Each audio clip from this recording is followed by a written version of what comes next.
Good morning, everyone. Welcome to my YouTube channel, Leaf Classes. I am Anjali. My ICSE children, they are going to appear for the first time for the board examination, and they start their exam with English subject, English language, and then literature. One of my good friends, Ma'am Jaya Pandey, I requested her to share some exam tips so that my children, my ICSE children, they can score very good in English subject also, as you are preparing nicely for computers, that I know. So I'm sharing her suggestions, her advice related to English subject, what we had discussion over the video call, and I hope it will help you. Please listen to the suggestions given by Jaya ma'am carefully and try to implement that during your preparation and obviously during the writing of the exam. Over to you, ma'am. For the objective questions, you have to read each and every line of the poem. You have to mean it, read it again, mean it. So that is the best solution. Either it is for subjective or it is for objective. If you have a knowledge of subject matter, children, you are prepared to answer any sort of question. And the most important thing, children, I want to tell you, you can take it as my request, you can take it as my suggestion. Please don't rely upon any type of guide, any help book. Depend upon your classroom teaching and rely upon your own hard work and the way you go through each and every line of your lesson. It is literature. Enjoy it and read it. Try to extract the key point for each sort of questions. Questions are already given. Yes, you can take the help of guide, you can take the help of help books for the questions. You take all the questions from all publications or all books. Your workbook is also there and different other help books are there. Just collect all the questions, make a list of the questions and try to answer those questions on your own. Decide if the question is asking who, answer should be who. Which answer should be which. What answer should be what. Why answer should be in reason. Length of your answer is not going to provide you the marks. The key points of your answer are going to provide you the marks. Yes, I have heard the children, ma'am, I have written 1 page of answer, but I have not scored good in this. I have scored only 1 marks out of 3 or 0 out of 3. Why? The reason behind it is that you have not understood the question. Just you have read a question in a vague way and you answered. You are in hurry to answer. Please don't stop these all the things. Please don't do this thing. Read the question, try to find out what the question is asking, and then you answer it. And be very precise in answering your question. So whatever the question is asking, try to understand who, what, which, where, how, and try to mean it. What does it want? And just provide that answer. No need to write the answer in an elaborate way. Length of the answer is immaterial, children. The point that the question is asking, key point, that is going to provide you the marks. Now, when you read each line or whatever the gist of the poem is there, the prose is there, what it is saying, and try to decide what may be the key point into this. And then you keep on reading it and keep on deciding what may be the key point into this. And the questions, get your teacher, ask your teacher, request your teacher to check your questions. And just in the classroom, you discuss what may be the key point for this question. Definitely in the literature, that is the only success mantra, children. And in Merchant of Venice, the court scene is the most happening scene. Just read it in each and every line thoroughly. Who said, to whom it is said, why it is said, in what context it is said, what may be the reason for this. So try to analyze the things and just read it as a story. Enjoy it and read it. Then definitely you will not forget it. This is the way to do the revision. This is the way to prepare yourself for your exam in literature. Now for language. And in this way, children, how to prepare for your essay, 20 marks essay. 20 marks essay is like there are 5 types of essays. You get 15-minute reading time, children.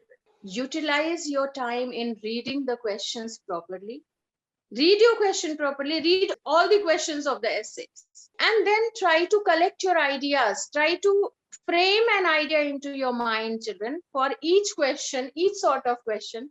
Means how many ideas you can represent, how many points you can represent for particular question, for particular essay. Where you have maximum number of ideas, you choose that. In my opinion, children, it's the best way to choose the argumentative essay. There, either you have to take your stand for the motion, or you have to write against the motion. You have to take the clear stand into your argumentative essay. You can choose the descriptive essay, you can choose the narrative essay, yes, but I request you not to go for the story writing or picture composition. Keep it as the last option, children. The reason behind it is that maybe story that you are going to write, that may be resembling some of the existing story already. That time you will lose your marks for lifted. The plot will be considered as a lifted script. So you will have to lose the marks. If you are very much sure, if you are very much confident that you can cook up a story immediately and you can write it, then if you are very much sure that this doesn't exist anywhere and this is your original one, this is a real life incident or something that has been unique, that is going to be unique, then only you present it, then only you write it. Otherwise, please refrain from that. And picture composition, why I'm saying that give it a last option, because picture composition, simply itemizing the picture is not going to provide you a good marks, children. Now, what are the criteria that you have to follow, children, while writing the essay? Is that please try to write maximum number of words into a single line. Maximum doesn't mean that you make it dirty. Maximum means some students, they write very big and 4 or 5 words only they can adjust into a single line. Please practice writing minimum 7 to 9 words in one single line, minimum 7 words at least, because maximum number of words and minimum number of lines. Remember this thing. Maximum number of words and minimum number of lines. Yes.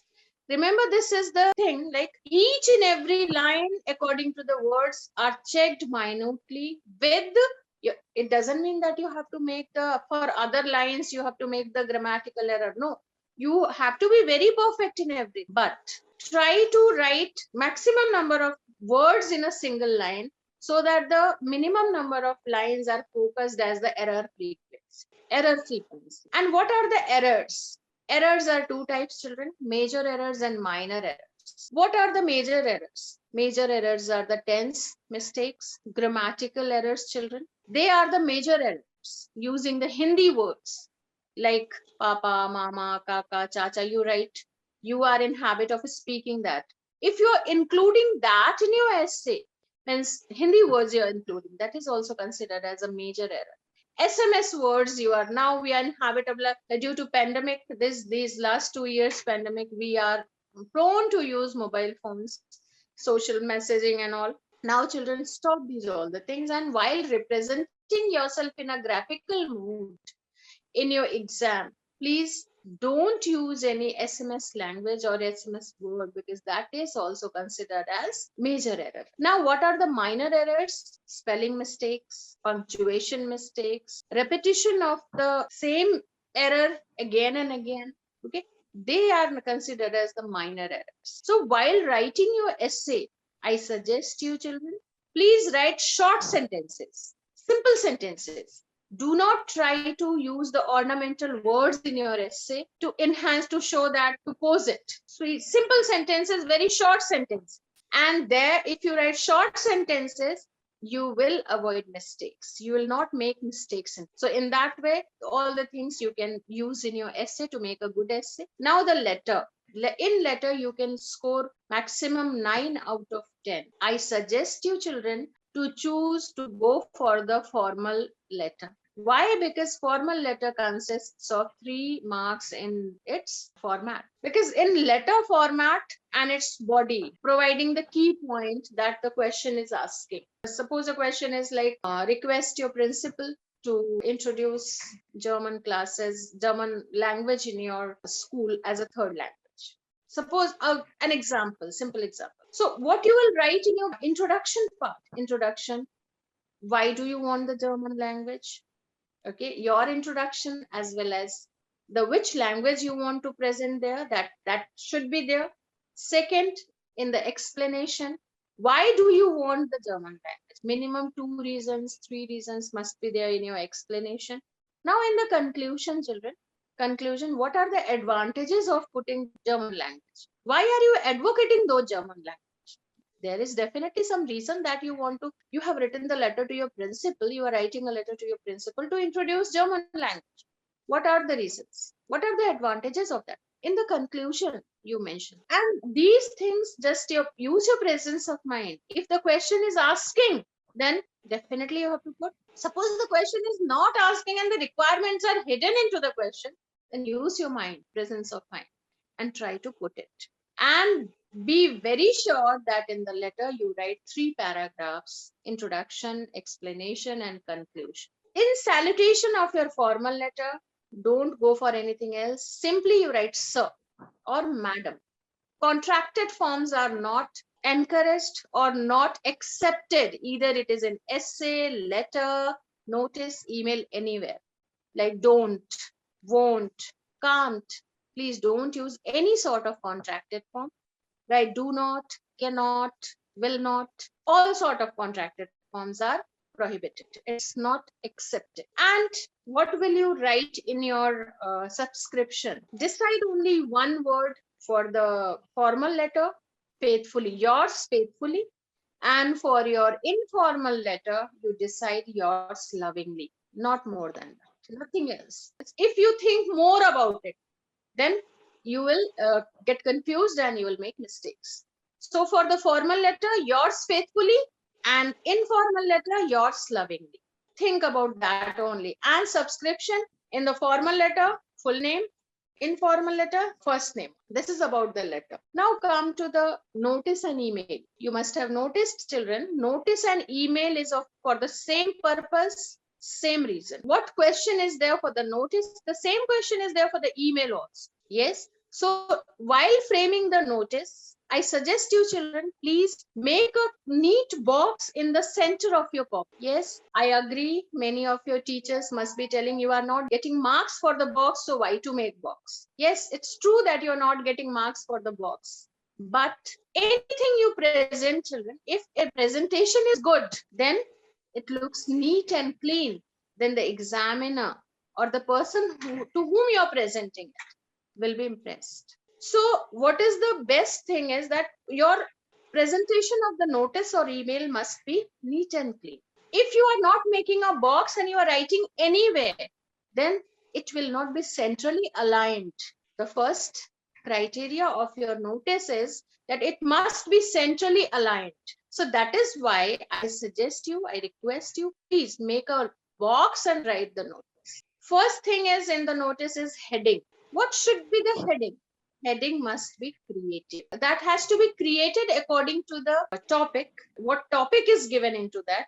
According to that topic, you have to write the heading. Suppose the question is frame a notice for the dancing competition. Now, dancing competition, what may be the heading, creative heading for the dancing competition? Twist and turn, let's move, let's shake, dancing feet. That can be a creative heading for a dancing competition. And children, you people are very good in creating the words. Yes. So heading, you don't copy from anywhere. Just think immediately, relate it with that topic. What may be the another creative word for this? For heading, you get 1 marks. Now for the topic, title, that we call title, topic or title. Title you take from the question. Title is, suppose, frame a question for the dancing competition. Frame a question for the essay competition. Frame a notice for as you are going to picnic. So picnic day, an excursion day. So science exhibition. Such type of events are there. The name of that event is given into your question. So that event's name is the title. Hope you are clear, children. Event's name is the title. Yes. So that title has to be put, that you will extract from the question and you will put in the place of title. Heading, leave a line, and title. There is no rule of leaving the line, children. It's not a rule. Why I'm asking you to leave the line is because it looks neat. It looks neat if you leave a line and write it. Okay, for that again 1 marks you get. Then for date, half a mark, time, half a mark, and venue. Venue is the two venues are there, specific venue and the big area. At and in. So in the venue, you have to write 2, half plus half you get, means 1 marks for the venue. Now date, while writing the date, what you have to take care. Date must be, children, on which date you are writing the notice, from that date, the date of the event. These are the technical things, children, you have to remember, you have to note, so that you don't lose marks. These are the very essential and technical things, children. Now in the date, suppose your exam is on 25th of April, your language exam is on 25th of April, suppose. Now 25th of April is the writing date of the notice. Now commencement of the event means when the event is going to take place. The gap between the writing the notice and the event date must be minimum 7 days, maximum 15 to 20 days. Suppose you are writing on 25th of April notice. 25th is the date when you are writing the notice. Now, what may be the date of the program? Do not write the same date, the date of writing the notice for the program. It is not practical also. If you do that, you will lose your marks. So be very particular, children, from the date of writing the notice, the date of the commencement of the program is the program when it is taking place. That date must be, the gap must be between 7 to 15 days. Minimum 7 days, maximum 15 to 20 days. That gap you calculate and write the program date on. AM and PM, write very carefully in the time. If you're writing 12, then that should be noon, 12 noon. Definitely 12 midnight is no program, so 12 noon. If you're writing 12, then noon you write. Before 12 AM, after 12 PM. Yes, AM and PM, you be very particular in writing. Now next comes the target audience. Target audience, who shall be the target audience? For whom you are writing the notice, that is the target audience. Now, how to decide, how to find it? It is given in the question only. Frame or notice for the students of 6 to 12, 9 to 12, whom you are targeting, for whom you are writing the notice. They are the target audience. For that, you get half marks. For mentioning the target audience, you get half marks. Now, finally, the last date of the submission of the marks, for that you get the half marks. That has to be there. Whom to submit the names, when to submit the names, the last date of the submission of the marks, and person whom you're going to submit. That has to be there. And for this target audience, you get 1 mark. So this is all about notice. Now, what is about email? While writing the email, children, again, I suggest you to make a box and write it. In the email, you think when you write the email ID, the numeric must be there, alphabet must be there, special character must be there, and the web address must be there. These 4 things must be there in your email ID.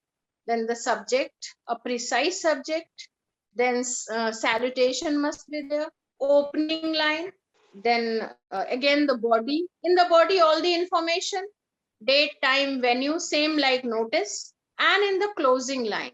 Okay, closing line must be there. That also, no, email also must be in 3 paragraphs, children. And at last, the subscription, you will write yours faithfully. Yes, this is all about the things. Now, children, when you write these all the things, whatever I have told you, these technical things must be taken care of. You can score 10 out of 10 in your email and notice. It's very easy to score 10 out of 10 if you follow the technical, these all the technical things that I have told you. These all the technical areas where you are awarded the marks. If you take care, then you will not be penalized for any of the things. If you provide each and every detail in correct way, you will score definitely 10 out of 10 in your email and note. If your format and everything is accurate, then there you will get benefit. These are the things, children, you have to be very particular about in your language. Language is definitely like mathematics. If you express everything in a proper way, proper rubric, in a correct way, you will get good marks. Yes, children, all the best. Thank you, ma'am, for your suggestions, for your advice. And I know my children are going to follow the instructions given by you. And definitely they will score very good in English subject as well. So we wind up this video here only. And in case you haven't subscribed the channel till now, please do subscribe and press the bell icon so that you get the notifications for all the videos and no important topic is missed by you. You may join us on our Telegram channel also. The link is there in the description box. Keep practicing, keep working hard, prepare all the subjects nicely. God bless you, children.